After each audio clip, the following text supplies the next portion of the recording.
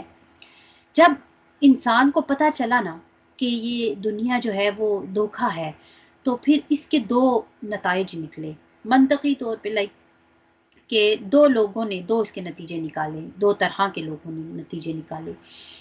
پہلا نتیجہ جو نکلا وہ یہ کہ یہ جو دنیا ہے نا، کیونکہ یہ دھوکا ہے، کیونکہ اس میں جانے سے آپ جو ہے اللہ سے دور ہو جائیں گے، تو بہتر ہے اس دنیا سے گریز کریں، قطع تعلقی کر لیں، فرار ہو جائیں، کہیں غاروں میں چلے جائیں، کہیں جنگلوں میں چلے جائیں، سمندروں کنارے بیٹھ جائیں اور اللہ کریں۔ ایک یہ بن گیا، اور دوسرا اس پہ ہم بعد میں بات کریں گے۔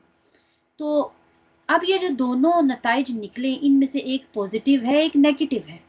جس کی ابھی میں نے بات کی، یہ اسلام کے نزدیک منفی ہے، نیگیٹو ہے، کیونکہ آقا علیہ الصلوۃ والسلام نے فرمایا، یہ ہمیں اسلام نے سکھایا کہ لا رہبانیت فی الدین، کہ دین اسلام میں رہبانیت نہیں ہے۔ رہبانیت کیا ہے؟ یہ جو میں نے آپ کے سامنے بیان کیا، دنیا سے قطع تعلق ہو جاؤ۔ بھئی دنیا میں آپ بھیجے گئے ہو تو آپ دنیا کے لیے بھیجے گئے ہو، تو ہمیں سکھایا یہ گیا کہ دنیا میں رہنا ہے، دنیا کو اپنے اندر نہیں جانے دینا، اور نہ ہی دنیا سے کٹ کے جانا ہے، دنیا کو بس خیر آباد کہہ کے جنگل میں بیٹھ کے یا کسی غار میں بیٹھ کے اور اللہ کی نہیں، ہمیں منع کیا گیا ان چیزوں سے۔ حضرت عمرو بن العاص، آپ صحابی رسول صلی اللہ علیہ وآلہ وسلم ہیں، اور اب آپ کے جو والد صاحب تھے نا العاص، آپ جو ہیں وہ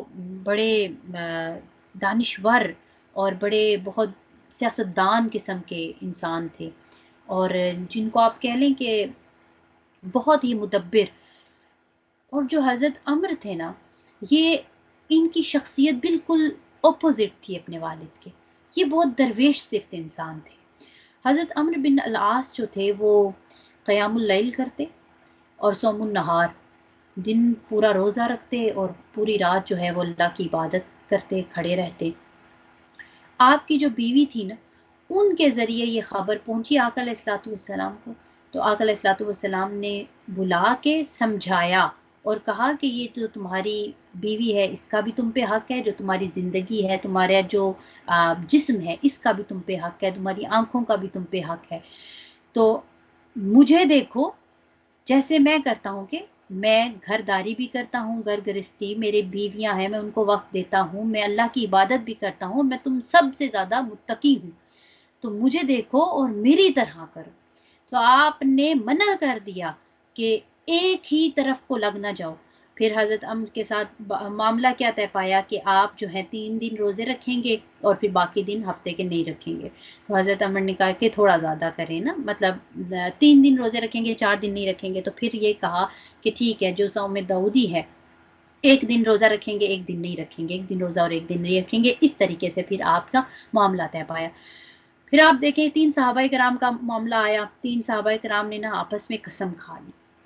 پہلے آپ نے جو ہے جیسے نا ہر ایک دیکھیں آپ کے ارد گرد بھی ہر طرح کے لوگ ہوتے ہیں، کچھ لوگ ہوتے ہیں بہت اللہ والے ہوتے ہیں، کچھ بہت دنیا والے ہوتے ہیں، کچھ دنیا اور دین کو نا ساتھ لے کے چلتے ہیں۔ تو صحابہ کرام میں بھی ہر طرح کے لوگ تھے۔ تو یہ جو تھے نا صحابہ، ان کا نا دل کیا کہ بس یہ بہت زیادہ عبادت کرے، بہت زیادہ عبادت گزار ہو جائیں، متقی ہو جائیں۔ تو انہوں نے آپس میں، ایک نے کہا کہ میں پوری زندگی قسم کھا لی، پوری زندگی رات کو نہیں سوؤں گا۔ دوسرے نے کہا کہ میں پوری زندگی روزے کے ساتھ گزاروں گا، مطلب ہر دن روزہ رکھوں گا۔ تیسرے نے کہا میں پوری زندگی نکاح نہیں کروں گا۔ اور انہوں تینوں نے آ کے آقا علیہ الصلوۃ والسلام کے ازواج سے پوچھا کہ آقا علیہ الصلوۃ والسلام کا اٹھنا بیٹھنا رہنا کیسا ہے، تو انہوں نے بتایا۔ جب معاملات دیکھے تو پھر اپنے آپ کو جس طریقے سے انہوں نے دیا نا حوصلہ، وہ یہ کہا کہ دیکھیں آقا علیہ الصلوۃ والسلام تو نبی ہیں، آپ تو معصوم ہیں، معصوم الخطا ہیں، اور آپ کو تو ضرورت نہیں ہے اتنی عبادت کی، لیکن ہم تو گناہ گار بندے، ہمیں تو ضرورت ہے۔ تو پھر انہوں نے اس پہ یہ قسم کھا لی۔ جب آقا علیہ الصلوۃ والسلام کو یہ معاملہ پتہ چلا تو آپ نے ان کو بلایا اور انہیں منع کیا اور پھر وہ والی حدیث مبارکہ کہ جو ہے میری سنت، جس نے میری سنت کو نہ مانا، تو یہ وہ والی اس کے بعد حدیث مبارکہ آئی کہ بھائی جیسے میں کرتا ہوں میں بہترین نمونہ ہوں تمہارے سامنے، میں ہر ایک کام کرتا ہوں، گھر کو بھی دیکھتا ہوں، عبادات بھی کرتا ہوں، تم سے زیادہ متقی ہوں، تو جیسے میں کرتا ہوں میری سنت پہ عمل کرو۔ تو آقا علیہ السلام نے کر کے دکھایا ہمیں کہ دنیا سے قطع تعلقی نہیں کر لینی، فرار نہیں ہونا۔ اور پھر فرمایا کہ آقا علیہ السلام نے فرمایا کہ الدنیا سجن المومن، یہ جو دنیا ہے نا یہ مومن کے لیے قید خانہ ہے۔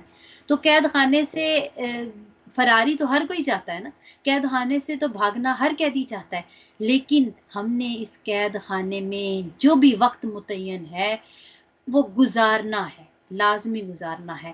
تو اس سے بھاگنے کی کوشش نہیں کرنی، بلکہ جو وقت ہے اس کو اچھے سے گزارنا ہے۔ اب آ جاتے ہیں جی دوسرا کیا نتیجہ نکلا۔ دوسرا نتیجہ نکلا جو کہ پازیٹیو ہے، مثبت ہے، دیٹ از ترک لذات دنیا۔ دنیا مت ترک کرو، لیکن جو دنیا کی لذات ہیں جو کہ تمہیں اپنے اندر گم کر سکتی ہیں ان کو ترک کر دو، یعنی کہ جو آسائشیں ہیں ان کو ترک کر دو۔ جو آپ کو نعمتیں ملی ہیں ان نعمتوں کو مخلوق کی خدمت میں لگا دو۔ اگر آپ کے پاس وقت ہے تو آپ وقت لگاؤ، اگر آپ کے پاس صلاحیتیں ہیں تو اپنی صلاحیتوں کو مخلوق کی خدمت میں لگاؤ، اگر آپ کے پاس مال ہے تو اس کو لگاؤ، اگر آپ کے پاس علم ہے تو اس کو لگاؤ۔ جیسے کہ اگر میں مثال دوں تو آپ سب لوگ جو اب اپنی وقت نکالتی ہیں، اپنی جو صلاحیتیں ہیں ان کو استعمال کرتی ہیں، اپنے مال کو بھی استعمال کرتی ہیں، اپنے علم کو بھی استعمال کرتی ہیں، تو یہ ایک طریقہ کار ہے کہ دنیا میں رہنا ہے، لیکن جو آپ کو نعمتیں ملی ان میں سے مخلوق کا حصہ نکالنا ہے، مخلوق کی خدمت کرنی ہے۔ یہ ہے عبادت، یہ ہے اصل عبادت۔ اب آپ دیکھیں اگلی چیز کیا کہ تمام جتنی بھی آپ کی دنیا میں جد و جہد ہے وہ اللہ کی رضا کے لیے، خوشنودی کے لیے ہو۔ آپ اس طریقے سے دنیا کو ترک کریں، دنیا کو ٹھوکر ماریں، جیسے کہ حضور کہتے ہیں دنیا کو ٹھوکر مارو، اس کو کچھ مت سمجھو، اور جو کچھ بھی کرو صرف ایک مقصد ہونا چاہیے، یہ جو میں کام کرنے لگا ہوں کیا اس سے میرا اللہ خوش ہوگا یا نہیں ہوگا، اتنا سا پیمانہ رکھ لو۔ اگر میرا اللہ خوش ہوگا تو پھر ہاں میں تو غلام ہوں، تو غلام کا کام ہے کہ اس کا آقا و مولا اس سے خوش رہے۔ اگر میرے اس کام سے اللہ خوش ہوگا تو ٹھیک ہے، میں نے یہ کرنا ہے، اگر اس کام سے اللہ خوش نہیں ہوگا تو میں نے یہ نہیں کرنا ہے۔ اگلی چیز دیکھیں جی، اسلام اور قرآن کا نظام نافذ کرنے میں اپنا کردار ادا کرنا۔ جیسے میں نے ابھی پہلے بھی مثال دی، کبھی نیند قربان کرنی پڑتی ہے، کبھی آرام قربان کرنا پڑتا ہے، کبھی آپ کے گھر کے بہت ضروری کام ہوتے ہیں، برتن دھونے لازمی دھونے ہیں، کپڑے دھونے ہیں لازمی دھونے ہیں، آپ نے کھانا لازمی پکانا ہے، اور کبھی کبھی آپ جو ہیں دین کے کام کے لیے ان سب امور کو ترک کر دیتی ہیں یا مؤخر کر دیتی ہیں۔ آپ کہتی ہیں بعد میں کر لوں گی، چلو میں کوئی اور وقت اپنی نیند قربان کر کے اس وقت پہ کر لوں گی، لیکن اس وقت میں نے یہ کام ضروری کرنا ہے، یہاں میں نے محفل میں ضرور جانا ہے، یہ کام میں نے کوئی بھی ایونٹ آرگنائز کرنا ہے کچھ۔ تو آپ اسلام کے نفاذ کے لیے، قرآن کے نظام کے نفاذ کے لیے اپنا کردار ادا کریں، اور جب وہ کردار ادا ہوتا ہے نا تو ڈیفینیٹلی آپ کی جو دنیا کی لذتیں ہیں وہ ترک ہوتی ہیں۔ کون نہیں چاہتا آرام کرے، کون نہیں چاہتا کہ وہ پراپر نیند لے جائے، واک شاک کرے، پارک میں جائے، اور دنیا میں جس طرح اللہ نے کہا سیر سیاحت کرے، لیکن آپ نے اپنے آپ کو چیز کے لیے پابند کر لیا۔ جب پابند کر لیا تو آپ نے ترک دنیا کر دیا، اس کی آسائشوں کو ترک کر دیا۔ اب ذاتی خواہشات ہوتی ہیں انسان کی کچھ، اکثر اوقات وہ بھی ترک کرنی پڑتی ہیں، اور جب آپ ترک کر رہے ہوں اور اس کا مقصد جو ہے وہ اسلام کا، قرآن کا نظام نافذ کرنا ہو، اللہ کی خوشنودی ہو، that means کہ you are on the right way، آپ کا جو راستہ ہے وہ درست ہے۔ تو کبھی کبھی فیشن بھی ترک کرنے پڑتے ہیں، بڑا اچھا ہیئر سٹائل ہے لیکن ہم نہیں باہر بنا کے جانا، ہم نے نہیں باہر بنا کے جانا، بڑے اچھے لباس ہے ہمارا لیکن ہم وہ گھر میں پہن سکتے ہیں، باہر نہیں پہنیں گے۔ اسی طرح اگر آپ کے پاس مال ہے تو اس کی بھی قربانی دیتے ہیں۔ تو مختلف چیزیں جب آپ قربان کرتے ہیں ایک کام کے لیے، ایک مقصد کے لیے کہ اسلام اور قرآن کا نظام نافذ ہو جائے، تو دیٹ مینس کہ آپ نے ترک کر دیا لذات دنیا کو، آسائشوں کو ترک کر دیا ہے۔ اب دوبارہ سے آ جاتے ہیں جی میری زندگی کا مقصد۔ بہت ہی اچھا شعر جو کہ کل 2 دفعہ پڑھا گیا، اسی لیے میں نے کل نہیں پڑھا تھا۔ میری زندگی کا مقصد تیرے دین کی سرفرازی، میں اسی لیے مسلمان، میں اسی لیے نمازی۔ ہم سب کو یہ شعر یاد ہے، تو اب اس پورے شعر میں سے میں اپنے عمل پہ نہیں جاؤں گی کہ مسلمان ہونا نمازی ہونا عمل ہے، میں اس پہ نہیں جاؤں گی، لیکن مقصد ہے تیرے دین کی سرفرازی۔ تو سرفراز کیسے ہوگا دین؟ ہم کچھ مثالیں دیکھیں گے، کچھ جو ہمارے رول ماڈلز ہیں ان میں سے چند مثالیں میں نے سوچا آپ کے ساتھ شیئر کروں گی، وقت کو مد نظر رکھتے ہوئے انشاءاللہ۔ تو انبیاء اور رسل سب سے اونچے مرتبے پہ ہے۔ حضرت نوح علیہ السلام اپنی پوری زندگی ایک مقصد کے لیے گزاری، اور مقصد حضرت نوح، حضرت ابراہیم، حضرت موسیٰ، حضرت عیسیٰ، ان چاروں کا ذکر ایک آیہ مبارکہ میں آیا، اور اس آیہ مبارکہ میں اللہ رب العزت نے ان چاروں کا نام لینے کے بعد جو اگلی بات کی وہ کہا کہ یہ کس لیے انہوں نے کیا کیا؟ اللہ کے دین کو قائم کیا۔ تو ان کا جو مقصد تھا وہ اللہ کے دین کا قیام تھا۔ ہم ان سب کی زندگیوں سے واقف ہیں کہ انہوں نے کتنا ان سب کو اگر آپ دیکھیں نا، ان کی سیکریفائسز بہت بڑی ہیں۔ حضرت نوح علیہ السلام نے جب وہ کشتی بنائی، آپ کا اپنا بیٹا اس کشتی میں نہیں بیٹھا، مطلب ایک جگہ پہ اللہ رب العزت قرآن پاک میں کیا فرماتا ہے کہ آپ اپنے آپ کو اور اپنے گھر والوں کو دوزخ کی آگ سے بچاؤ۔ تو پہلی جو آپ کی، جس کو آپ نے سب سے پہلے آپ نے جس کو بچانا ہے وہ آپ کے گھر والے ہیں، تو آپ کے اپنے بیٹے ہی اس میں سوار نہیں ہوئے ہیں، ٹھیک ہے۔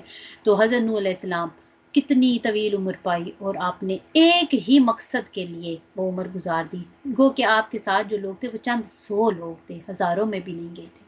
پھر حضرت ابراہیم علیہ السلام، کتنا بڑا آزمائش کہ آپ اپنے والد کے ساتھ ٹکرا گئے۔ آپ کے والد خود نہ صرف بت پرست تھے بلکہ بتوں کا کاروبار بھی تھا آپ کا، جو کچھ کہا جاتا ہے آزر جو ہے وہ آپ کے چچا تھے، والد جیسے بھی، مطلب یہ کہ وہ قریبی رشتہ تھا، آپ ان کے ساتھ رہتے تھے اور آپ بہت بڑی آزمائش سے گزرے، لیکن جب اللہ کے دین کے قیام کی بات آئی تو آپ نے کسی چیز کی پرواہ نہیں کی، بلکہ آتش نمرود میں بھی کود پڑے، اور بچانے والا جو ہے وہ مارنے والے سے بڑا ہے، یہ ہمیں معلوم ہے۔ تو مقصد آپ کا اگر عظیم ہے، مقصد آپ کا سچا ہے، منزل آپ کی ٹھیک ہے، صحیح راستے پہ ہیں، تو بچانا کام تو اسی کا ہے نا۔ تو وہ آپ کو ہر طرح کی برائیوں سے، ہر طرح کی نقصانات سے بچا رہا ہوتا ہے۔ پھر آ جائیں حضرت موسیٰ علیہ السلام۔ حضرت موسیٰ علیہ السلام کے بھی بہت بڑی اسی طرح سے آزمائشیں تھیں، اور آپ نے بھی کس طریقے سے اپنی قوم کو آپ لے کے چلے، فرعون کا مقابلہ کیا آپ نے، اور پیدائش سے ہی آپ پہ آزمائشیں تھیں، آپ کو الگ کر دیا گیا اپنی ماں سے، پھر آپ ماں کے پاس دوبارہ آئے، اور لیکن جو آپ نے اتنی ہجرت بھی کی، مقصد ایک تھا، بڑا مقصد تھا اللہ کے دین کا قیام۔ پھر حضرت عیسیٰ علیہ السلام، حضرت عیسیٰ علیہ السلام، یہ نا استعارے ہوتے ہیں جو اللہ رب العزت نے قرآن پاک میں ان کا نام لیا، تو مطلب نام جیسے لیا تو پوری کی پوری ان کی ہسٹری اور پورا جو ان کا زندگی تھی جیسے گزری وہ تمہارے ذہن میں آ جانی چاہیے اگلی بات پڑھنے کے بعد کہ اس کا کنیکشن کیا ہے۔ تو حضرت عیسیٰ علیہ السلام، حضرت عیسیٰ علیہ السلام کے بارے میں بھی آپ کو معلوم ہے۔ پھر حضرت عیسیٰ علیہ السلام وہ نبی ہیں جنہوں نے 450 سال آپ کی عمر تھی اور آپ نے شادی نہیں کی ہے، اور آپ نے اللہ کے دین کے قیام کے لیے جو اپنی زندگی صرف کر دی ہے، اور پھر آپ کو آسمان پہ اٹھا لیا گیا۔ تمام انبیاء کے سردار ہمارے آقا و مولا حضرت محمد مصطفیٰ صلی اللہ علیہ وآلہ وسلم، آپ کی جو زندگی ہے ہمارے لیے بہترین نمونہ ہے۔ آپ نے دین اسلام کے نفاذ کے لیے اور دین اسلام کے کس طریقے سے اس کی پرچار کی ہے۔ آقا علیہ الصلوۃ والسلام نے فاقے کاٹے، آپ اس جہان میں جو کچھ بھی ہے آپ کو ملا اور آپ آگے تقسیم کرنے والے ہیں۔ آپ نے کہا کہ میں ناقاسم، میں تقسیم کرنے والا ہوں۔ تو تقسیم کرنے والا کون ہوتا ہے؟ جو کہ جس کے پاس ہوتا ہے، جو اس کا مالک ہوتا ہے۔ تو آپ اس ارض و سما کے مالک، اور آپ فاقے کاٹ رہے ہیں، اور آپ کی زندگی ایسی ہے کہ آپ نے کوئی گھر نہیں بنائے، محلات نہیں بنائے، آپ کا بستر بڑا سادہ سا ہے، آپ کا تکیہ بڑا سادہ سا ہے، آپ نے اپنے جو نالین مبارک ہیں ان کو خود اپنے ہاتھوں سے درست فرمایا، اپنے کپڑوں پہ پیوند لگائے۔ آپ کی زندگی اس طرح کی، اتنی سادگی، اور مقصد کتنا عظیم۔ تو یہ ہے ترک دنیا، ترک آسائش دنیا۔ آپ چاہتے ایک آبرو کا اشارہ کرتے تو کیا کچھ نہ فرشتے آپ کے لیے حاضر کر دیتے، لیکن آپ نے کیا کیا؟ اس عظیم مقصد کے لیے پتھر بھی کھائے ہیں، آپ اس عظیم مقصد کے لیے لہو لہان ہوئے ہیں، آپ کے دندان مبارک شہید ہوئے ہیں، تو آپ نے ہر طرح کی تکالیف برداشت کی اور اس دنیا کو ترک کیا۔ اس دنیا میں کچھ جو چیزیں پسند کی ہیں وہ آقا علیہ الصلوۃ والسلام نے پسند بھی کی ہیں۔ آپ نے کہا کہ مجھے تمہاری دنیا میں سے کچھ چیزیں پسند ہیں، اس کی متاع میں سے کچھ چیزیں پسند ہیں، اور ایک حدیث مبارکہ بھی ہے کہ یہ دنیا جو ہے وہ متاع ہے، اور اس دنیا کی جو بہترین متاع ہے وہ نیک بیوی ہے۔ تو آپ نے کچھ چیزیں پسند کی، آپ نے کہا مجھے خوشبو پسند ہے، آپ کو اسی طریقے سے اپنے خوشبو کو پسند کیا، آپ نے عورت کو جو نیک بیوی ہے اس کو پسند کیا۔ اسی طریقے سے آقا علیہ الصلوۃ والسلام کی مختلف چیزیں آئی ہیں، ایسا نہیں ہے کہ انہوں نے کچھ لیا نہیں۔ بہت سی کھانے پینے کی چیزوں کے بارے میں آپ کو پتہ ہے، آپ جانتے ہیں، رنگوں کے بارے میں کہ آقا علیہ الصلوۃ والسلام چیزوں کو پسند کیا ہے، لیکن اس کو اپنا اصل اور مقصود نہیں بنایا، اپنی منزل نہیں بنایا۔ اور اسی طرح آپ دیکھیں صحابہ اور تبع تابعین کے اندر بھی کچھ مثالیں ہمیں ملتی ہیں۔ حضرت علی کرم اللہ وجہ، آپ بھی فاقوں کے ساتھ گزارتے تھے، اور جب آپ طائف میں تھے، طائف میں آپ کا جو لباس تھا نا وہ پیوند لگ لگ کے اب وہ بہت زیادہ، جس کو کہہ لیں آپ، پرانا ہو چکا تھا۔ ہمارے تو ختم ہی نہیں ہوتے، ہماری تو باری نہیں آتی مہینے میں دوسرے لباس کی۔ تو ایک لباس تھا اور آپ نے اپنی زرہ بیچ کے تو نئی چادر خریدی تھی، زرہ بیچ کے۔ اور زرہ بیچ کے مطلب یہ کہ آپ گورنر ہیں لیکن آپ کے پاس مال و اسباب کی وہ نہیں ہے، اکٹھا نہیں کیا ہوا دنیا کا مال، بلکہ اپنی پرسنل جو چیز ہے اس کو بیچ کے آپ لے رہے ہیں، ضرورت پوری کر رہے ہیں۔ تو یہ جو دنیا کی ضروریات ہیں ان کو بس پورا کرنا ہے۔ پھر آپ دیکھیں کہ حضرت عمر فاروق رضی اللہ تعالیٰ عنہ، آپ جب آپ کا دور خلافت ہوتا ہے تو آپ کی تنخواہ ایک مقرر ہے، سب لوگ آپ ارد گرد قریب رہتے تھے، سب کو معلوم تھا کہ تنخواہ سے اب گزارا نہیں ہوتا، اب آپ کی عمر بھی زیادہ ہے، بال بچے ہیں، لویال ہیں، ان کی ضروریات ہیں۔ تو سب صحابہ نے میٹنگ کی اور کہا کہ جو ہے آپ کی تنخواہ بڑھا دیتے ہیں۔ اب کسی کی ہمت نہیں تھی حضرت عمر سے بات کرے۔ حضرت عمر سے بات کرنے کے لیے انہوں نے آپ کی جو بیٹی تھی، جو آقا علیہ الصلوۃ والسلام کی زوجہ بھی تھی، حضرت حفصہ کو چوز کیا کہ آپ جو ہیں بات کریں، آپ آقا علیہ الصلوۃ والسلام کی زوجہ ہیں تو آپ کی بات جو ہے وہ شاید مان لیں۔ جب آپ کہی ہیں تو حضرت عمر جلال میں آ گئے، انہوں نے کہا کہ مسجد نبوی میں بیٹھ کے مجھے دولت دینے کی باتیں ہو رہی ہیں۔ اور پھر حضرت حفصہ سے پوچھا کہ آپ بتائیں کہ آقا علیہ الصلوۃ والسلام کی زندگی کیسی تھی، آپ تو ان کے گھر میں رہتی تھی، تو وہ رونے لگی۔ تو اب آپ دیکھیں کہ یہ وہ لوگ ہیں جن کی زندگیوں کا کوئی مقصد تھا لیکن انہوں نے ترک کے دنیا کر دی۔ حضرت فاطمہ الزہرا کئی دن فاقوں سے گزارتی، کئی دن گھر کا چولہا نہیں جلتا تھا، آپ سب کو معلوم ہے۔ اور حضرت مصعب بن عمیر، ان کا ذکر میں خاص طور پہ اس لیے کرنا چاہتی ہوں کہ یہ بہت امیر گھر کے تھے، بہت امیر گھر میں پلے تھے، اور یہ جو لباس پہنتے تھے وہ شام سے بن کے آتا تھا۔ تو جب دین اسلام قبول کیا تو ان کے اپنے والد نہیں تھے، فوت ہو گئے تھے، اور ان کے جو چچا تھے انہوں نے کہا کہ لوٹ آؤ واپس کفر کی طرف، تو انہوں نے کہا نہیں لوٹ کے آنا۔ انہوں نے کہا اگر نہیں لوٹ کے آنا تو یہ جس کے باپ کی دولت پہ عیاشی کر رہے ہو نا، یہ جو عیاشیاں ہیں یہ تمہارے باپ کی دولت ہے، یہ تمہاری نہیں ہے۔ تو انہوں نے کہا کہ ٹھیک ہے میں چلا جاتا ہوں۔ وہ وہاں سے نکلنے لگے تو ان کو اور طیش آیا، انہوں نے کہا کہ جو تم نے لباس پہنا نا یہ بھی تمہارے باپ کی دولت کا ہی ہے، باپ کی پیسوں کا ہے۔ تو انہوں نے وہ لباس اتار دیا تھا اور وہ بالکل مادر ذات برہنہ ہو کے آئے تھے اور مسجد نبوی میں، اور آپ کو جو مرتبہ اور درجہ ملا تو پھر آپ قرآن پڑھایا کرتے تھے۔ اور ایک جو ہے آپ نے کچھ عرصے میں جب آپ نے قرآن پاک پڑھانا شروع کیا تو 75 لوگ آپ نے آقا علیہ الصلوۃ والسلام کو پیش کیے کہ یہ جو ہے میں نے تیار کیے ہیں، قاری تیار کیے ہیں۔ تو آپ کا مرتبہ پھر اونچا تھا، آپ نے مقصد ایک اونچا بنا لیا، سب چیزوں کو، دنیا کی لذات کو ٹھوکر مار دی۔ اور پھر حضرت عمر بن عبدالعزیز، آپ کی عمر صرف 39 سال تھی، اور آپ نے جو گورنری کی ہے، جو خلافت آپ کا دور ہے وہ بہترین دور ہے، بہترین اس کی مثالیں دی جاتی ہیں۔ اور آپ کے گھر کا حال کیا تھا کہ آپ ایک دن آئے ہیں اپنی بیٹی سے کہتے ہیں کہ پانی لائیں، بیٹی کو بلاتے ہیں اور کہتے ہیں پانی دیں، وہ نہیں آتی ہے، دوسری دفعہ بلاتے ہیں نہیں آتی، تیسری دفعہ بلاتے ہیں نہیں آتی ہیں، بلکہ آپ کی زوجہ آ جاتی ہیں تو آپ غصے میں آتے ہیں اور کہتے ہیں میں نے اس کو بلایا ہے وہ کیوں نہیں آئی؟ تو انہوں نے کہا کہ بس غصہ نہ کریں، انہوں نے کہا کہ والد صاحب کو نہیں بتانا تو بس چھوڑ دیں، انہوں نے کہا نہیں مجھے بتاؤ، تو پھر انہوں نے کہا کہ اس کے پاس جو لباس ہے وہ پھٹ گیا ہے تو وہ نہیں آ سکتی تھی باہر، وہ اس کو سی رہی ہے اور کوئی اور لباس نہیں تھا۔ تو پھر حضرت عمر بن عبدالعزیز نے سجدہ کیا شکرانے کا اور انہوں نے کہا کہ شکر ہے میرے مولا کہ میرے گھر میں میری اولاد نے، جیسے ہم نے بھی پہلے بات کی تھی نا کہ ہم بچوں کے لیے اکٹھا کریں، بچوں کے لیے کچھ بن جائے، بچوں کے لیے کچھ ہو جائے، تو انہوں نے کہا کہ میری اولاد جو ہے نا اس دنیا کی متاع اور اس فتنے سے، اس کی مال یا حرت سے دور ہے، تو انہوں نے شکر ادا کیا۔ یہ وہ لوگ تھے جنہوں نے دنیا میں بڑے کام کیے۔ صوفیاء کی بات کی جائے،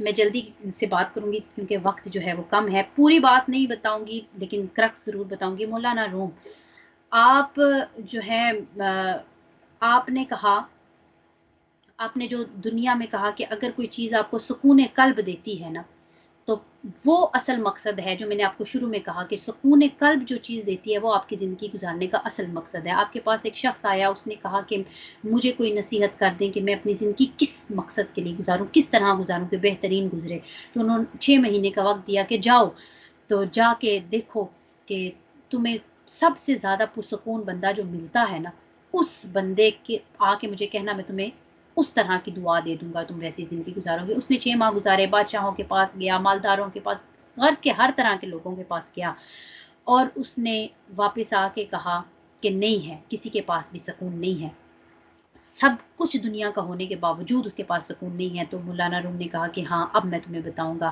کہ سکون کہاں پہ ہے، کہاں پہ ہے سکون؟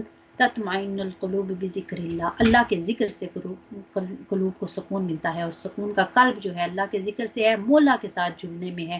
طلب دنیا میں سکون نہیں، طلب مولا میں سکون ہے، طلب رب میں سکون ہے، اللہ کی رضا میں سکون ہے، طلب خدا میں سکون ہے۔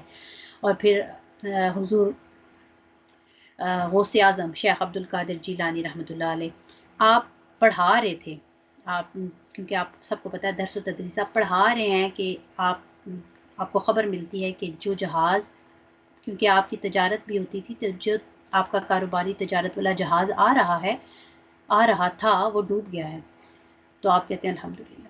تھوڑی دیر بعد دوبارہ خبر آتی ہے کہ وہ جو خبر تھی وہ غلط تھی، وہ جھوٹی خبر تھی، آپ کہتے ہیں الحمدللہ۔ پھر آپ اپنے جو آپ کے سامنے بیٹھے ہیں تلامذہ، ان سے پوچھتے ہیں کہ پہلی دفعہ اور دوسری دفعہ خبر سننے کے بعد میرے جو تاثرات تھے وہ بدلے یا نہیں بدلے؟ انہوں نے کہا نہیں بدلے۔ انہوں نے کہا ثم الحمدللہ کہ اللہ نے مجھے دنیا کی محبت سے دور رکھا ہے۔ اور ہمارا کیا حال ہوتا ہے جی؟